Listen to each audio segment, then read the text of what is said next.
नमो नारायण भक्तों। संकट कटे मिटे सब पीरा, जो सुमरे हनुमत बलबीरा। आज के इस विशेष वीडियो में हम श्रवण करेंगे मंगलवार व्रत की वह पौराणिक कथा जिसे सुनने मात्र से मंगल दोष दूर होता है, शत्रुओं का नाश होता है और बजरंगबली की असीम कृपा प्राप्त होती है। यदि आप भी जीवन में सुख, शांति और बल चाहते हैं तो इस कथा को अंत तक पूरा ध्यान से सुने। प्राचीन काल की बात है। एक नगर में एक ब्राह्मण स्त्री रहती थी जिसे सभी बुढ़िया माई कहते थे। वह हनुमान जी की परम भक्त थी और हर मंगलवार को नियम पूर्वक व्रत रखती थी।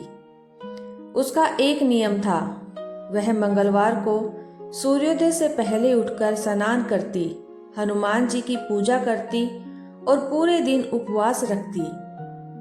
शाम को हनुमान जी का भोग चूरमा का लगाकर स्वयं भोजन ग्रहण करती। वह उस दिन अपने घर में नमक का प्रयोग बिल्कुल भी नहीं करती थी और न ही घर को गोबर से लीपती थी। हनुमान जी ने अपनी इस अनन्य भक्त की परीक्षा लेने का विचार किया। एक मंगलवार को जब बुढ़िया माई पूजा की तैयारी कर रही थी, तब स्वयं हनुमान जी एक साधु का वेश धारण कर उसके द्वार पर पहुंचे और आवाज लगाई, माई कोई है? हमें बहुत भूख लगी है, हमें भोजन कराओ। बुढ़िया माई बाहर आई और बोली, महाराज आज मेरा मंगलवार का व्रत है, मैं अभी पूजा कर रही हूँ, आप विराजिए, मैं आपके लिए उत्तम भोजन तैयार करती हूँ। साधु, जो हनुमान जी साधु का रूप धारण कर आए थे, बोले, माई मैं साधारण भोजन नहीं करता, मुझे वही भोजन प्रिय है जो गोबर से लिपे हुए स्थान पर बनाया गया हो। जाओ पहले आंगन को गोबर से लिपो, फिर मेरे लिए रसोई तैयार करो। बुढ़िया माई संकट में पड़ गई। उसने हाथ जोड़कर कहा, महाराज आज मंगलवार है और मेरा नियम है कि मैं आज के दिन घर को गोबर से नहीं लीप सकती। आप कोई और आज्ञा दे, मैं मिट्टी से जगह साफ कर देती हूँ। लेकिन साधु हठ पर अड़ गए।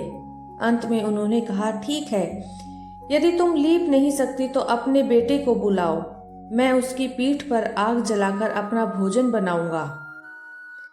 बुढ़िया सन्न रह गई, लेकिन वह अतिथि को भूखा नहीं भेजना चाहती थी और उसे हनुमान जी पर अटूट विश्वास था। उसने भारी मन से अपने पुत्र को बुलाया और साधु के सामने लेटा दिया। साधु ने बालक की पीठ पर आग जलाई और उस पर भोजन पकाने लगे। बुढ़िया माई यह दृश्य देख न सकी और वह घर के अंदर जाकर रोने लगी। भोजन तैयार होने के बाद साधु ने बुढ़िया को पुकारा, माई भोजन तैयार है, अब अपने पुत्र को बुलाओ ताकि वह भी प्रसाद पा सके।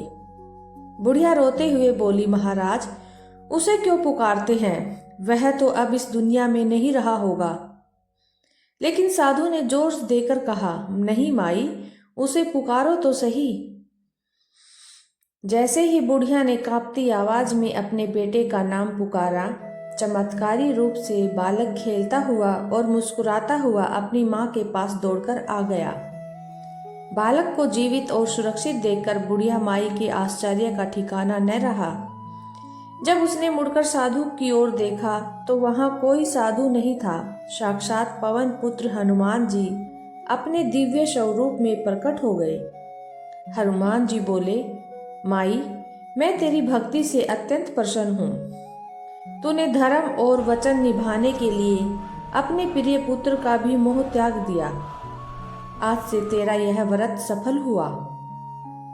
भक्तों, इस कथा के बाद चलिए जानते हैं मंगलवार व्रत के जरूरी नियम। इस दिन लाल रंग के वस्त्र पहनना शुभ होता है। मंगलवार व्रत में नमक का सेवन वर्जित माना जाता है। हनुमान जी को चमेली के तेल में मिला हुआ सिंदूर चढ़ाए। बूंदी के लड्डू या शुद्ध घी का बना चूरमा हनुमान जी को अत्यंत प्रिय है। इस दिन ब्रह्मचर्य का पूर्ण पालन करना चाहिए। जो व्यक्ति श्रद्धा भाव से मंगलवार का व्रत रखता है और इस कथा का पाठ करता है, उसके जीवन से मंगल दोष शांत होता है, कर्ज से मुक्ति मिलती है और आकस्मिक संकट दूर हो जाते हैं। यदि आपको यह कथा प्रेरणादायक लगी हो तो वीडियो को लाइक करें, कमेंट में जय बजरंगबली लिखकर अपनी हाजिरी लगाएं और हमारे चैनल को सब्सक्राइब करना न भूलें। बोलिए सियावर रामचंद्र की जय, पवन सुत हनुमान की जय।